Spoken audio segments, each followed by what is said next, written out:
Hello, and welcome to the Weird Waves podcast. My name is Taylor, and this is episode 36.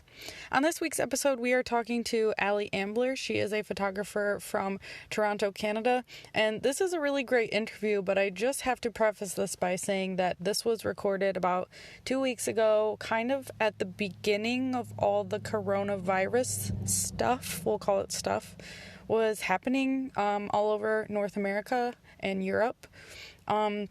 I do think this is a really good interview, but you can kind of tell from both of us that there's a lot of uncertainty, there's a lot of just nerves, kind of like a timestamp of an episode. And so I just wanted to preface the whole episode in the intro by saying that. I really hope that you guys enjoy this episode. Aly is a very talented photographer and surfer. She's very passionate about her craft, and you can really tell by the way she talks about photography. It is a really great episode, and I really hope that you guys enjoy it. Start with an introduction. Your name is Aly, right? It is. Yes, it is. Okay. Just to make sure I'm talking to the right person before we get this thing going. Fair. And you live in Toronto, is that correct? Indeed, I do. Cool. So is that how you got introduced to surfing? Like in reference to like where I was introduced to surfing? Yes. Yeah. That definitely was. I took some lessons with one of the groups here. I took like one and was super hooked. And then I went to Nicaragua with them and kind of like developed a relationship with a bunch of the women there, which was super awesome because I found that it like really daunting to try to get into the surf community here just as someone like I'm 22 and I was getting into it when I was like 20. Mm-hmm. So I definitely felt like I was younger and was with a lot of people that were like 7, 8, 9, 10 years older than me. So it was nice to like have that and have that community already there so that when I came back, I had people that I could call on to go surfing because I also don't own a car. Okay, so that makes it very challenging. It does. But it's actually made it really awesome because I've had to have really amazing conversations with a lot of women.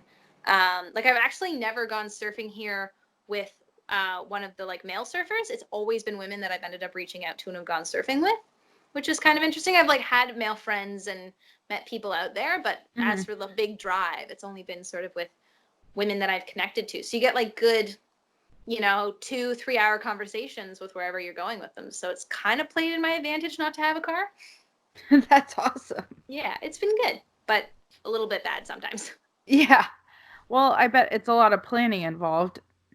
Yes. It makes those like, and especially since I'm in school and I work, it's sort of like balancing around all of those to try to figure out how to do it, where to do it, when to do it, and then kind of like trickling in that, can you pick me up at my house? Because I don't want to go on the TTC again with my surfboard. So you've taken your surfboard.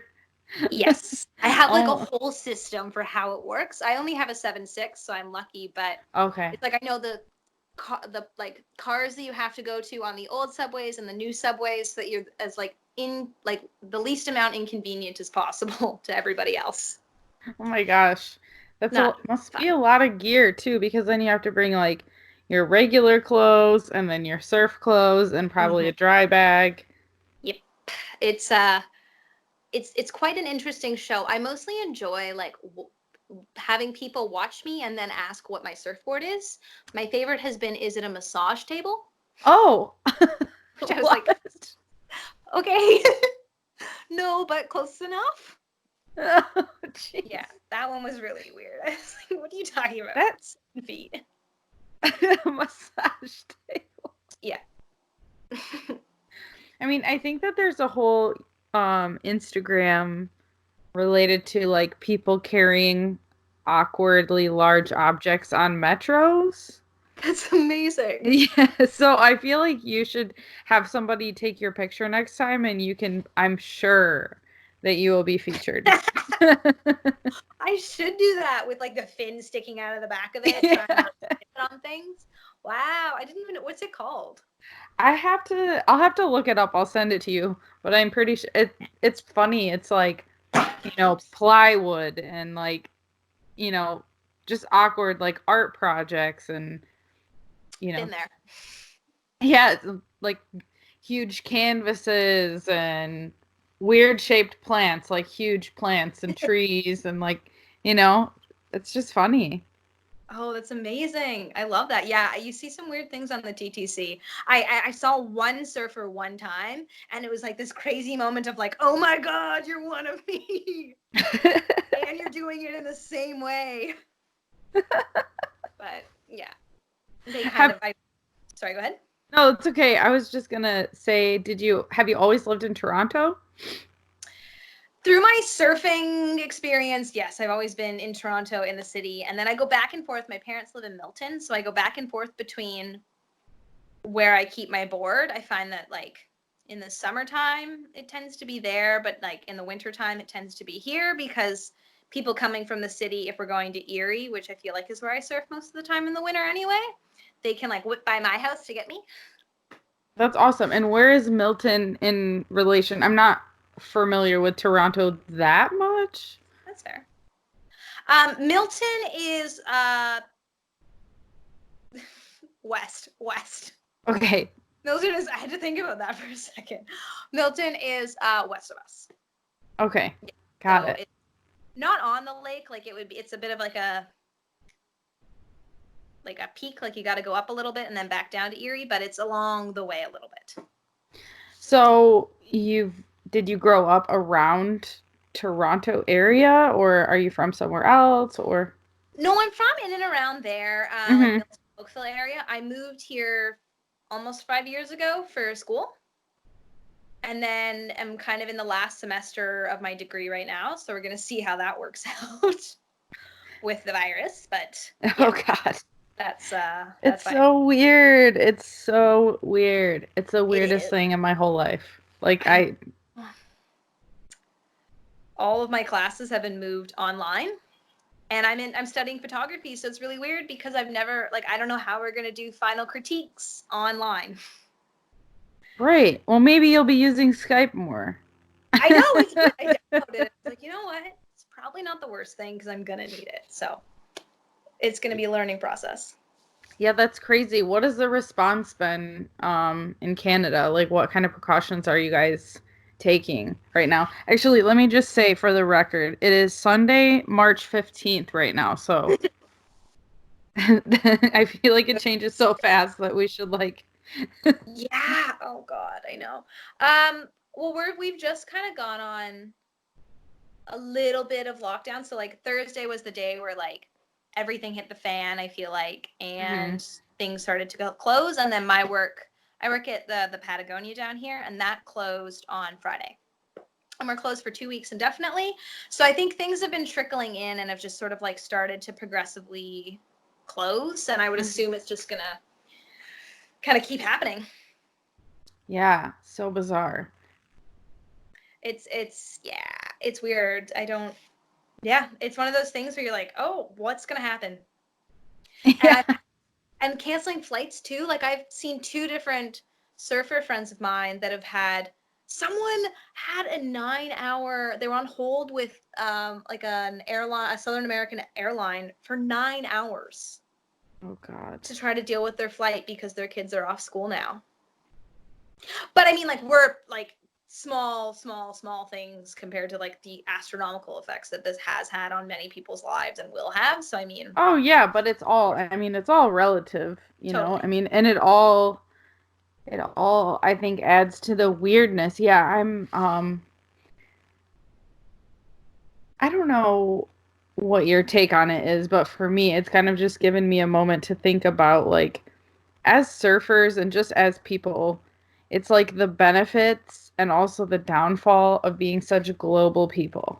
Like, it's sometimes easier to have your head stuck in the sand and kind of just be aware of your own little community, which if you live in a smaller community, it's not really being affected at this point, at least where I'm at. But knowing surfers and all these different people that travel all over the world has kind of brought this other perspective, at least for me. That's been like the way that I've looked at it. Yeah, that makes total sense. I mean, I'm like living in a city of like, what, I think we're like 2.9 million people. So I'm seeing it like a whole different from perspective than where my parents live, like less than an hour away. When it comes to grocery stores have been wild right now. There's no food. It's yeah. Well, we'll see where it goes. I don't know. Yeah. It's a lot of I don't knows. It's a lot of I don't knows. Mm-hmm. So you are studying photography. Yes. Let's dive into that a little bit. Now, I think instead of talking about this fucking virus, it's like I know. But you can't not talk about it. Oh my God, it's everywhere. And I mean, Everywhere. yeah.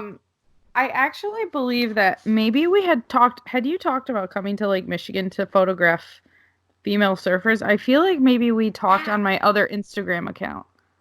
Oh, potentially. Were we talking like, I don't know, maybe like 2-3 weeks ago? Oh Maybe. my gosh. Oh, wait, no. No, I I was on think the other side of Lake Ontario. I would say months. I think maybe months ago. Okay, Because you posted, I don't know. This is not a very good I'm really forming this question really in a shitty way. I But think I know what you're talking about though. okay.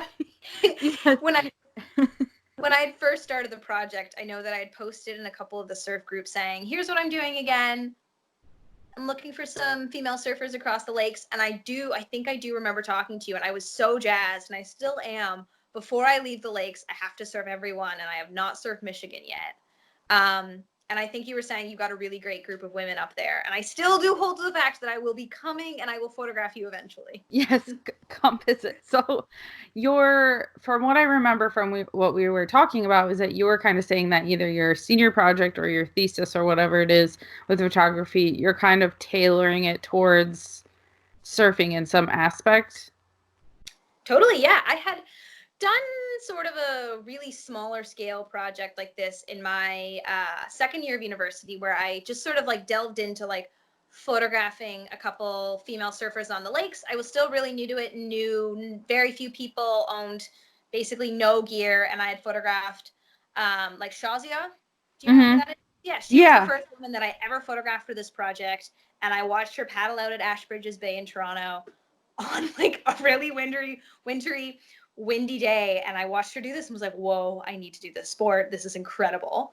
So I started that project a couple of years ago, and I wanted to revisit that because that project essentially like catapulted me into the surf scene here, because I was connecting to so many women. I was experiencing this sport from a weirdly like pulled back way, but just getting so stoked about it because I was out with all these super badass women all the time.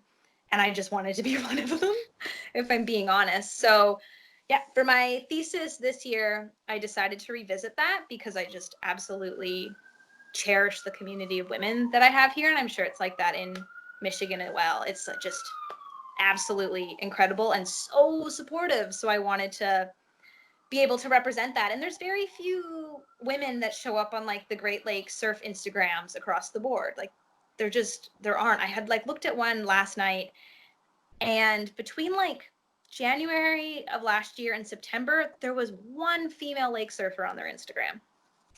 And that's wild to me because there are women that are surfing here and they are killing it.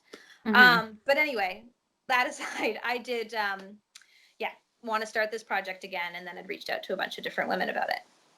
And what is the underlying theme, I guess, of the project? Yeah, the underlying theme, in a sense, is kind of working on that female representation for the Great Lakes surfing community. So looking at documenting and empowering all the different women. At least I'm trying my best. It's a project that I'll continue for the next 3 or 4 or 5 years until I feel that maybe like it is kind of satisfied what I've been looking to do, but representing as many women as I can on the lakes and just giving them a sense of a little bit more of importance, because they are so important and they're really important to me, but I feel like they're not being as represented as well as they should be. So I'm really trying to do some more of that. So that's definitely something that I'm aiming to do. And then I just have been working on documenting outdoor outlier communities, and the Great Lakes surfers have been completely one of them, because it's a weird thing to be doing on the lakes. And then there's this like small group of women that's growing so rapidly that are just so badass and doing it in the wintertime and freezing and having ice all over their hoods. And it's so cool. How did you get introduced to the whole community? I don't actually remember how I figured out, unfortunately, not like a super crazy story. I don't really remember how I found Great Lake surfing to begin with. I just remember that I found it, figured out that one of the shops around here did lessons. And I was like, whoa, I need to do those because that's cool. And I had no idea how to start it. I knew no one that surfed on the Great Lakes, and it was something that I've always wanted to do. So I got introduced to that, and then I had posted in the Lake Surfistas page in second year, so that was 2 years ago, about wanting to do this project. And I think that was my real introduction to the community, was the like positivity that, and the encouragement, and just the like willingness to participate that a bunch of the women in the community had. Like, I was this complete stranger that had absolutely no idea what was going on, if I'm being honest, that wanted to go photograph them, and they were all so stoked about it. So that was a really good introduction. That's awesome. That's awesome. And where did you go for your lesson? Which shop did you? I went to Surf the Greats. Oh, yeah. Okay. Yeah. Awesome place. I Mm-hmm. love it there. They're They're so great. excellent. Mm-hmm.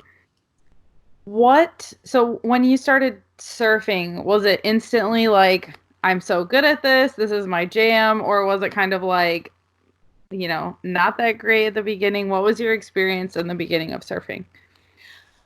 We went out on, I feel like, a day where now I looked at it and be like, oh, okay, fair enough. It wasn't like very big or anything. It was just pretty messy, which I guess is sort of a staple of the lakes. um, yeah, I stood up for the first wave that I paddled for, and I had like pep talked myself beforehand of being like, okay, if you don't stand up today, it's okay. You can keep trying. And then when I stood up the first time, it was just like, whoa, okay, this is all I want to do for the rest of my life. I'm going to push the rest of my life completely around this. And so far, that has been what I've been doing. But it's really hard. It's the hardest sport that I've done. And if I didn't like it so much, I would have quit ages ago. Are you I naturally athletic? I did a lot of sports when I was growing up, and I was okay at them. I don't really know if I would say I don't know if I want to call myself naturally athletic.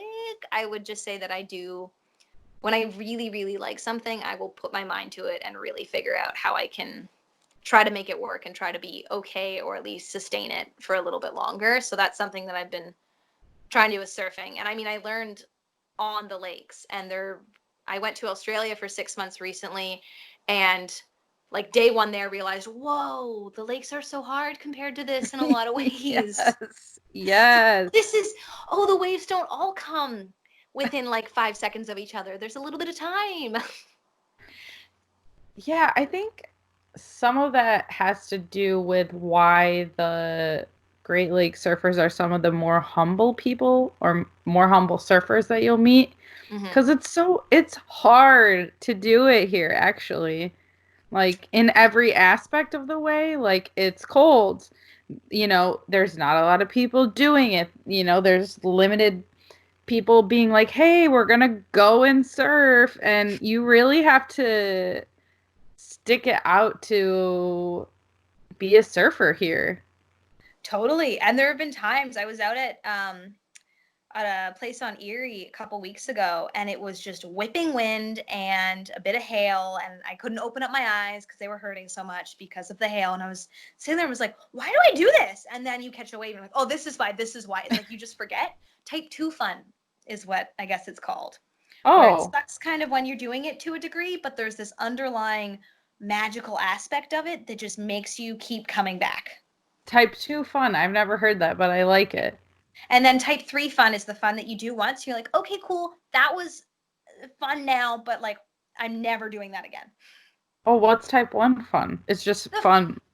Yeah, like surfing in the summertime, or surfing, Ah. where you're like, this is great. Only starts, which are Yeah. yeah. What brought you to Australia? I went there for school for a semester, so I really wanted to try to figure out some way of getting myself to the ocean while I was in school, because although I love the lakes to death, I do really like the ocean.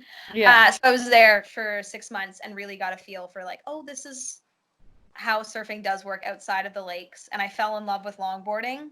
It's now my favorite thing. I found it hard to do on the lakes, but it's still something that I love. So I'm excited to move back eventually to the ocean. That's awesome. Yeah. And which part of Australia were you in? I was in the southern part, so I was in Melbourne. Oh, awesome. Yeah, so the Great Ocean Road was right there, and you drive down for kilometers and kilometers and kilometers, and there's just beautiful surf spots everywhere, and it's so great. That's awesome. Yeah, I really liked it. I do miss it, but I'll go back soon.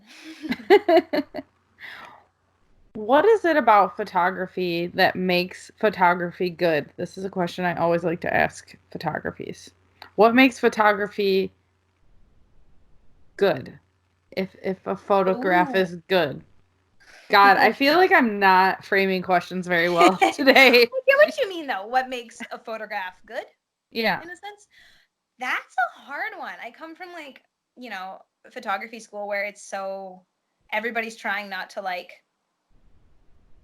be super objective, which is really hard to do. I think that, yeah, that's a hard question. I think that's very different for everybody. Overarchingly, though, like you can look at kind of like technical aspects where if it's not meant to be underexposed and it's underexposed, is maybe not good. But in my realm, what I think of like very basically, if the photograph is representing what you're trying to represent well, truthfully, and not you're not trying to push some like false ideas onto, like, for me, because I'm take a lot of portraits, if someone's not trying to force ideas and feelings and representing that person or that subject in a specific way that is false, if that makes sense, I think then it's a good image.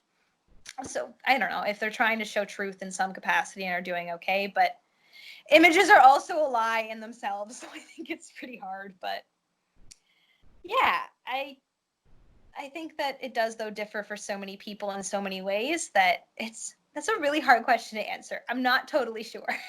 Okay. My degree has taught me nothing. Oh my God. Okay. In school, it's like, okay, is it lit well? Does it compare to the other work okay? And is it not, making some like outlandish claims that, like, are you not making some outlandish claims that the like images can't represent? So if you're saying it represents one thing and it doesn't, then it's not great. Does that make sense? I don't know if that answered your question at Yes, all. it does in a Okay. way, but what I'm getting is that there are technical aspects of a photo that makes it good, and then there are, I'll go with, emotional aspects of a photo that make it good, and being truthful is important. It's important to me and what I see. See you. Okay. Images. Yeah, I think the technical aspect is like, if it's technically not like, for lack of a better term, like baseline normal, and you have a reason behind it, so you have a reason by why it's blurry or why it's shaky or why it's dark, which are, coming from like a really formal aspect, like not particularly desirable, I'm using air quotes, then if you can back that up, then I guess it's like, it's a good photo because it has purpose. As long as there are things in the image that have purpose and there's not like these really weird technical things that don't have any purpose and they just happened, I think that it can be a good image. Yeah, that happens a lot in art school. Yes, it does so much. I've just learned that I don't know anything. That's a lie. I know some things, but it's all kind of a wandering world of weirdness, which is great. Yeah. Keeps it interesting. What? Totally. So when you're doing a portrait, how can you decide how to portray someone? How does that work for you? I aim to sort of, for like the female surf project that I was doing, at least, I really liked surfing with a lot of the women beforehand so that I could be in the water with them. And a lot of the women that I had photographed, I did not know before going out to take photos of them. It was like the first time that we met, and either we had like a really great 2.5 hour car ride to Erie from Toronto, and we got to know each other and had a good conversation, or maybe I'd met them on the beach for the first time ever. So I like to try to get to surf with them, have a bit of a conversation with them, get some idea of who they are, and then try to pose them accordingly. And all of my images are done on film primarily, so it's really hard to kind of, and I'd like to try to figure out a different way of doing this, but short of shooting Polaroids or a wet plate thing or something, I'm not going to be able to, but I'd like to try to figure out, maybe it's moving to digital, being able to engage with like the subjects more. So showing them the images as I'm taking them and getting their input and kind of making the image together. But for right now, it's kind of like discussing, okay, here's where this is going to go. If you can lie your surfboard like that, that's okay. And giving them kind of an idea of what it's going to look like. So that's sort of, I try to build some sort of a relationship with a lot of the people that I photograph beforehand, because I think that it also helps make images better because they're more relaxed and they're more willing to sort of like be involved in the photo making process rather than taking a photo of them. It kind of makes it a little bit more of taking a photo with them, if that makes sense. It does make sense. Yeah, I think just trying to develop a relationship with the women that I'm photographing is important, and I think it just makes better photos. Why do you choose to use film? So for a while for this project, I was shooting with a little Nikonos in the lakes. And that was simply because like I had absolutely no money. I still don't have any money, but I really had no money to buy any digital photography equipment or housing. So this was like $150. It was a small little 35 millimeter surf photography camera. So I was using that for a while. And that was really easy. But I also have a medium format. So it's like a really thick kind of film. It's like maybe like twice the width of 35 millimeter film, which is like the average stuff. I had a Bronica that I was shooting a lot of my portraits for in school with it. And just like the depth of colors, I really, really enjoy, and the depth of field as well. And I find that it also kind of slows me down, makes me focus, because you only have 12 photos. So you want to be able to compose them a little bit more and not just click go, go, go, go, go, go, go, go, go. And I also started to shoot with that. All my portraits are in square format, and I just was like, okay, we're going to run with this. And this is going to be the style now. But yeah, we'll see how long I can keep it up for. It's been interesting. There's also like a weird, not performance aspect for myself, but it's really hard to shoot photos in the water, and it's really hard to shoot photos in the water on film. So it was like a really interesting learning experience for myself. So I really liked that aspect of it. And I think that actually ended up really impacting why I continued to shoot film in the water, was just that it was like really, really hard, but really rewarding in the end when you got ones that you really liked. And you also don't see the images after you take them. So if I'm shooting women beforehand, I can take a bunch of photos of them, and then I can go surf and I'm not worried about looking through them because I know I have to leave them in the car and wait. And that's actually kind of nice because I am a surfer and I constantly am stuck with, oh my gosh, do I want to surf or do I want to take photos? Do I want to surf or take photos? So at least if I take photos, I'm not spending another 25 minutes looking through them and maybe reshooting. They sit in my car, and if it happens, it happens. If it doesn't, it doesn't. I got to go out and surf. Wow, there's like a delayed gratification to that. Totally. And you kind of get to like relive everything when you see all the film photos come out 2, 3, 4 weeks later, depending on how quick I am. So interesting. It's a really interesting way to do it. Are you like paddling out, and how are you setting up your shoots? So for the ones that I do of just main portraits, those ones I do on land, and those are pretty easy. I'm usually in my wetsuit, or right now I've been shooting them after, so I'll go out and surf a lot, and then I'll come back in, and I'll come back in maybe 10, 15 minutes before the women that I'm surfing with come back in, so that I can photograph all the ice on them and all their kind of like frozenness. So I do that, and then my hands go very numb, more so than they were before. But the in-water ones, yeah, I'm paddling out. I have a pair of fins, so I'm there kind of like swimming with them and cheering them on, which is what I love to do. So it's kind of like a win-win. What made you decide to shoot women? As a like female in sports myself, I just found that there was like not as much representation as I saw needed, if that makes sense. Like I wasn't seeing myself in a lot of different photography pages. And someone recently said to me a really great quote, which is something along the lines of, we can't always be what we can't see. And that really stuck with me because there are many women that I know of that I feel like want to do things but are a little bit stuck, because since we live also in a social media age, it's hard to kind of, look at a sport and be like, I want to do that. And there are definitely a lot of people that can go and do the sport even if they don't see themselves represented, but there are a lot of people that won't be as inclined to, and particularly like from what I've focused on, like women. So I think it's just time to kind of honor a lot of those women that have been all the things that they haven't been able to see, and photograph and document and spread the word that women are surfing on the Great Lakes, and it's great. And I also found this community, and they've been so accepting and so supportive and just absolutely incredible. It like makes me emotional. And I just wanted more of the world to know about that and feel kind of the love that I feel for them. It's like a big thank you note, essentially, is what this is. That's really cool. It's really cool. I mean, I know I've interviewed multiple people from the Lake Surfistas, and it's a really special thing that that you guys have going on up there. I'll say that much. That's very special. I agree. What is your board of choice? Let's maybe talk about actual surfboards. Right now, my like board of choice is any 9-foot nose riding board. I currently don't have one just because I do have to take the TTC sometimes, and I can't afford 2 boards. So although I can't nose ride on the one that I have right now, I still do really like it. That would be my board of choice. Right now I have a 7.6 single fin board that I love. I took it and I had it in New Zealand, and then the nose got really damaged, and Larry fixed it for me, and it's so awesome. Man. Oh, the man. Totally. It's just the best fix. It's like black underneath, which is super cool now, and it works so well, and it's like a little piece of like New Zealand with me as well.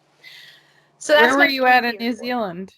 I was on the North Island for the most part. So I meant to go all around. I rented a car and slept in that, and done that by myself for a while. And then had very much so been told to go to Ragland. I knew you were going to say that. I mean, who doesn't go there and go to Ragland? Did you get stuck there? Pardon? Did you get stuck there? Stalked there? No, stuck there. I did get stuck. I did. I ended up, there was this like group of guys that came up to me that were all from like either New Zealand or they were from Portland, Oregon. So I made friends with them, and they kind of like adopted me into their lives for 2 weeks. I'd only planned on staying there for 3 days. So then 2 weeks later, they were like letting me sleep on their couch and taking me out to surf every day, and it was awesome. So like with regards to that, I was like, whoa. It was so great. It's a really great little community there. Yes, it is a magical land. It totally is. And I'm regular, so I got to really work on my backside. Oh yeah. That'll do it. I don't think there's any, unless you get like a A-frame at not a Nui. That's everything else is a left point. Totally. Everything. everything. But it was really great. I loved it. Did you surf Ruapuki? No, I didn't. I should have. It's a good wave. It's just a good wave. That's all. Fair enough. No, I was there. It's a good wave. Go ahead. Oh, I was there for a while, and then I went immediately up to go live with this group of like 8 girls up maybe an hour past Auckland, and then spent the rest of my time there. So I didn't really get too much after. I went to Rocky Rights. Okay. Did you ever go there in Taranaki? No, I didn't surf Taranaki. Oh, that's an interesting one. It was one of the most over my head experiences I've had. Is it like rock? Is it the rock reef? It's like not totally. Fully reef, or?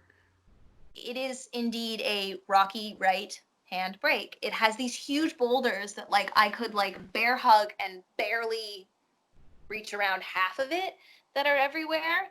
And I didn't actually get that far paddling out. It seemed like it was like a double, maybe a sandbar or a reef or something. So I evaluated and was with somebody else, and they paddled out. And I was like, okay, if they can do it, I can do it. And there was like the first break where I was like, okay, if I can make it past that, it's really big behind that, but I'll figure it out. And during the first duck dive, I then just got whipped back really fast into another rock. I was like, okay, that was supposed to be the easy part. We're done. So that one I didn't really get out to, but I tried. Yeah, that sounds like a tough paddle. I know that sometimes, I don't know, there's a couple different breaks that I surfed when I was there that had just a really weird, like, rip. Like, the rip looked like it was going one way, and then I don't know, like, kind of like what you're saying, it pulls you into a weird direction. Like, it looks like it's going to pull you out, and you're going to get out the back, and life will be And then you're good. totally not. Yeah. Yeah. You're very far. Totally. Oh, totally. But it's a good place. It's a very, very good place. Yeah, I like it. But I'm moving to Halifax in hopefully 2 months. We'll see. In like the middle of May. So then I'm excited to see how. I've never been out there and I've heard good things. So I'll see how kind of the surf is out there. It's Nova Scotia? Yes. Okay, so that's West Coast. East Coast. East Coast. Okay, Yes. yep. I don't know my geography apparently. That's okay. At least I know it was in Nova Scotia. It is Nova Scotia on the East Coast. Okay, yeah. Got it. What is bringing you out there? I am going to document the female surf scene out there for a little while. I was looking at going to Tofino for a while, but it's pretty saturated out there with photographers right now. And I feel like the East Coast is like just on the brink of being something pretty cool. It already is, but like something like well known as pretty cool. So I want to be kind of out there ahead of the curve kind of thing. And also just another group of like outdoor outliers there. So another group of like women that are doing something a little bit different, because I think when you think of like surf in Canada, you do think of Tofino on the West Coast, and no one thinks of the Great Lakes, and very few people think of the East Coast. So I want to document a bunch of those women out there. Is there already like a surf shop and kind of like an established community of some sort there? There definitely is. Like I think it's surprisingly like large, and like people there do surf quite a bit. I just don't know if a lot of people have picked up on it. Like I feel like the East Coast of North America in general is a little bit underrated. Totally.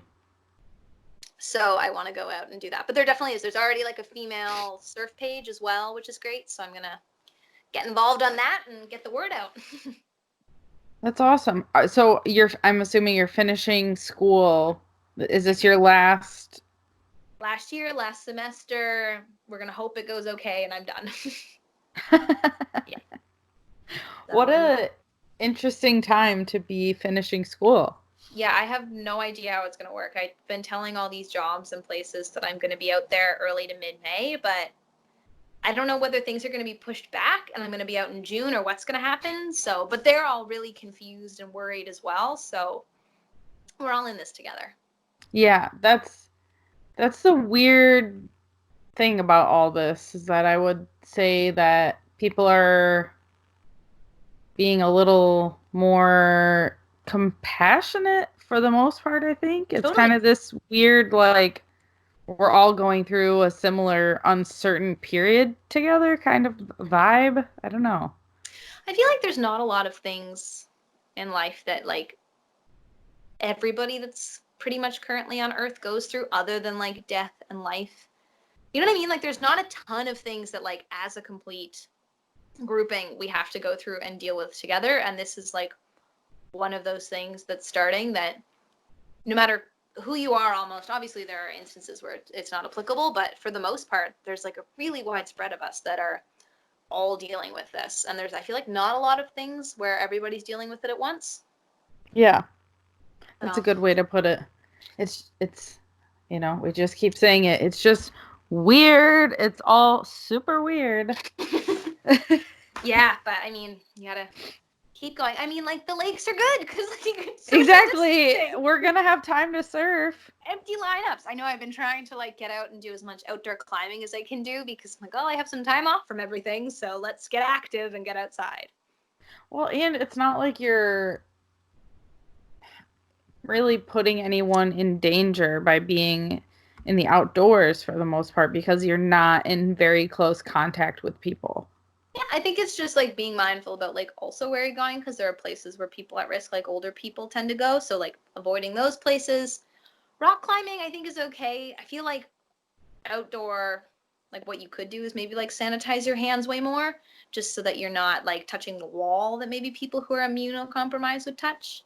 I don't know. I think that's sort of like the scary thing is I'm like, how self-quarantined do I need to be right now? Yeah. Yeah.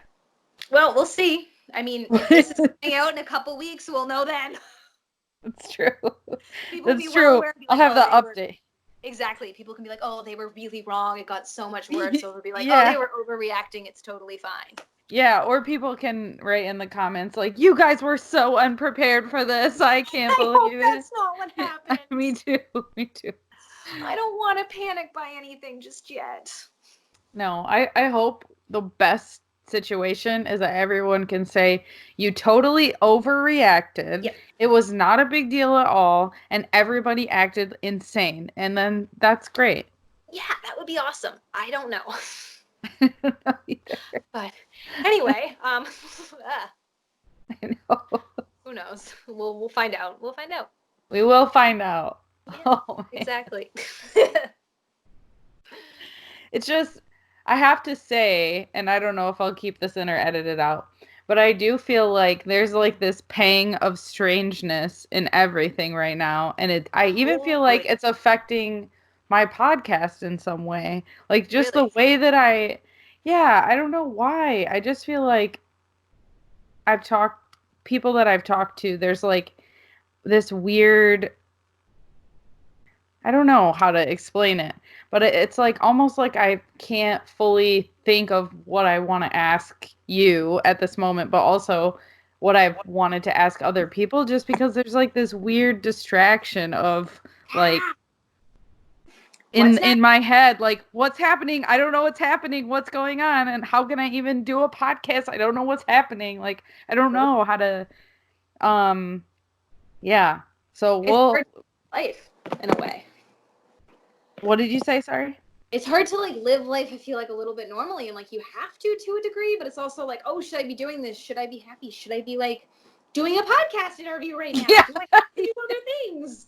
You're like, what do I do? I think it's just so much. I think it's just like one of the things that I've been so uncertain about, where I need to, and it's also something where it's not like, okay, what am I gonna do after I graduate school? Right now, it's just so like imminent of like, we need to figure this out, but you can't figure this out, and like you don't know how to prepare for this in any way, shape, or form, and you kind of maybe have to soon. Exactly. It's uncertainty. Lots of uncertainty. I'll just title this podcast Uncertainty.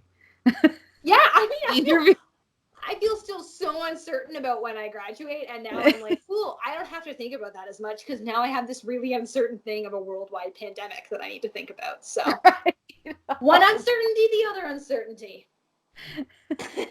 Well, good. I don't know. Like, are you much of a planner? Like, do you see your life like using your degree going in this certain path, or are you kind of just open to whatever? Like, how are you viewing that? I think I'm kind of a mix of both. Like, I'm very open to whatever happens. I don't have like a specific time that I'm going to stay out in Halifax or anything, but I like to have like some sort of like loose concept of what I'm doing for the next year. And if it means like not even the next year, I just like to have some idea of a little bit of what's next, but even just like the very dusting of like, I'm going to move out to Halifax is kind of enough for me at the moment, where it's like, I have a really loose like dusting of a plan, but I'm really open to like whatever happens. I will move wherever. I think I'm like, I have that luxury right now where I am fortunate where I can just sort of like, if opportunities come along, I can take them. I'm not tied down to anything. I don't have like a family that I need to support or anything. So I'm pretty fortunate that way. So I'm trying to kind of figure out how to use that and explore that. It's the best time to take a risk, for sure. Totally. Yeah. For sure. I was talking to some people because I had a job that was a house and friends that were completely set up out west. And I was like, I'm going to go because I planned on going out west for 5 years. And then a friend of mine was like, you should move out east 100%. And then everything, I was like, oh, what do I do now? And I had a friend say to me, like, now is the time you take the risk. Now is the time you don't go out west that's safe. You go out east that you don't know what you're going to do out there. And you don't know what's going to happen, but you do it. Mm-hmm. Now's the time. Couldn't agree more. Mm-hmm. What is the weirdest wave that you have ever surfed? Ooh. Like, definitely a lake wave. Definitely, like, a really small, but, yeah, I mean, I think probably a lake wave in some capacity. I don't know, like, what's a weird lake wave I've surfed? Ooh. I don't know, but definitely, yeah, some wave on the lake. I think I surfed outside of Jack Darling Park, which I know isn't super weird, but I went to high school right around there while I was Mm-hmm. like super obsessed with surfing, but had no idea how to get into it. So like for my own personal things, like that's a weird wave because I used to walk my dog there. But other than that, I don't know. I have a tattoo that says weird waves on my ankle where my leash goes You on. do? So in theory, every wave I surf is a weird wave, I feel like, because I have that. You have a weird waves tattoo? It came out, it was like before the like Vans thing. I liked the idea of weird waves, and I think someone one time said that. I was like, I love that, but now I feel like a walking Vans ad, so that's a bit of an issue. Or a walking podcast ad. Exactly. I like that more. We get the same, we kind of get the same whole shebang, so I feel that super hard. That's awesome. You'll have to send me pictures of that. I'll put it in the show notes. Oh, I will. That's so cool. It's not that cool. It's just like I wanted something to like commemorate surfing on the lakes and was gonna get just like a tattoo of the Great Lakes. I was like, no, I like weird waves because they're weird waves, and I'm weird, surfing's weird, surfing here is weird, so it's just weird waves. That's awesome. Yeah. Yeah, send me that picture. I'll Photoshop podcast like right next to it. That can be like the cover I'll for the moisturize. episode. They're really dry right now. Okay, yeah, put some lotion on and then take a picture. I will. Yeah, and it just happened to be a leaf so my leg goes on. So it's like, oh, that's ironic. Oh, that's Great. perfect. Yay. That's so cool. That's so cool. It's a funny thing. What is your biggest oh shit moment while surfing? Like your biggest moment that things went really south, really fast, kind of scary moment. um, when I was in Nicaragua, this is like, I've been lucky I haven't had a ton of scary things. Oh, I surfed with a seal once. It came super close to me and kept swimming around me. And at the time, I was like, cool, thank God it's not a shark, I'm fine. But then later realized that seals aren't always great. So that was frightening, but not frightening at the time. But when I was in Nicaragua, I got whacked in the face with a surfboard and had to get stitches in my eye, or not in my eye, on top of my eye, on my eyebrow. That wasn't too scary just because I kind of was like, oh, I'm bleeding a lot, but I'm like making my way out. And then I remember going to like the Nicaraguan hospital and having these two nurses come in, and I didn't speak Spanish, and they're holding the needle and thread. And I was like, okay, so it's happening, because we didn't really know if I was going to get stitches. So that was a weird one and a bit scary, but like definitely there have been some times where like I've gone out when it's too big. And you know, when you're out there, and I've had some times where I've been like talking to some friends in Australia, and then progressively you realize, okay, like the waves are getting bigger, and you're like, I have to figure out how to get in. Mm-hmm. That's scary. Oh, here's my scariest moment.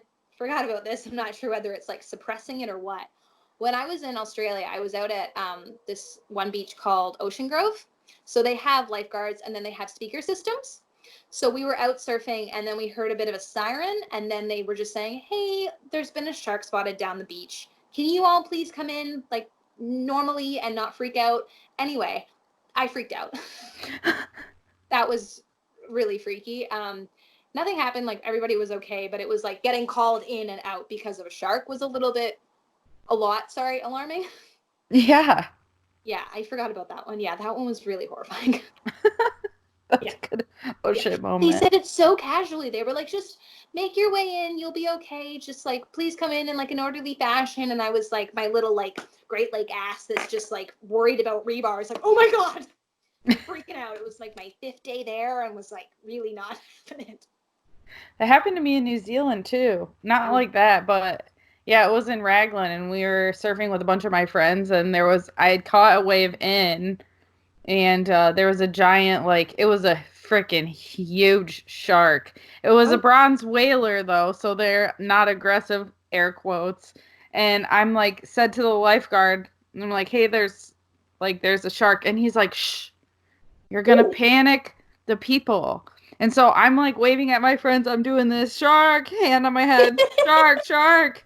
And it's like so close to them. I'm not even joking. These boys went out there on a dinghy with a stick.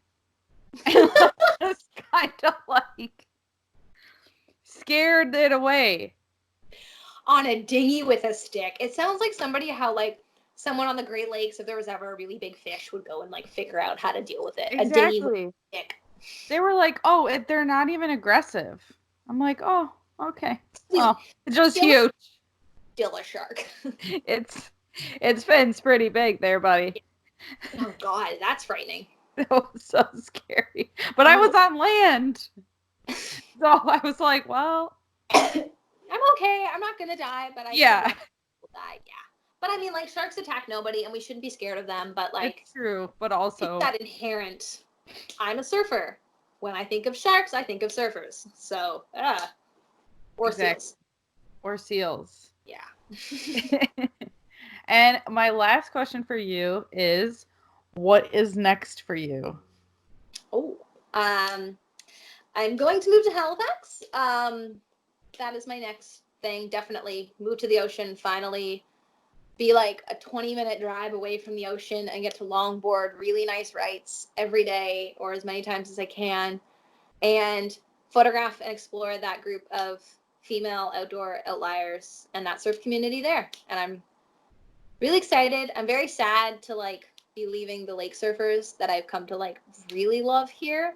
But I'm excited to also go out and integrate into a new community that's small and cool and has a lot of positivity and loveliness to them. And I'll be back though. I'm going to come back a couple times in the winter to document more of the women here surfing, because I'm definitely not done with this project. But for now, I'm going to go out east for a little bit. Awesome. That's so exciting. I'm very excited. I hope that the virus is not going to stop me, but I'll figure it out if it does. That's right. I don't have a choice. Yeah, that is hopefully what's next. And if people want to reach out to you, how can they find you? Yes, you can find me. Probably the best bet is Instagram. It's @heythere_Aly Ambler, and it's ALYAMBLER. That is my Instagram handle. I love talking to people, especially now that I have no school or no work. Please reach out. Yeah, that's the best bet. And if there are any like female Great Lakes surfers listening to this and you want to be part of my project, definitely reach out as well. I'd love to photograph anybody I can. Awesome. Well, thank you so much for doing this. This was so fun. Thank you for having me. This was amazing. And that was episode 36. I really hope that you guys enjoyed it. I will link all of the information to reach Aly below. I hope that everyone is happy, healthy, and staying totally stoked during this weird time. And we will see you next Monday for another episode.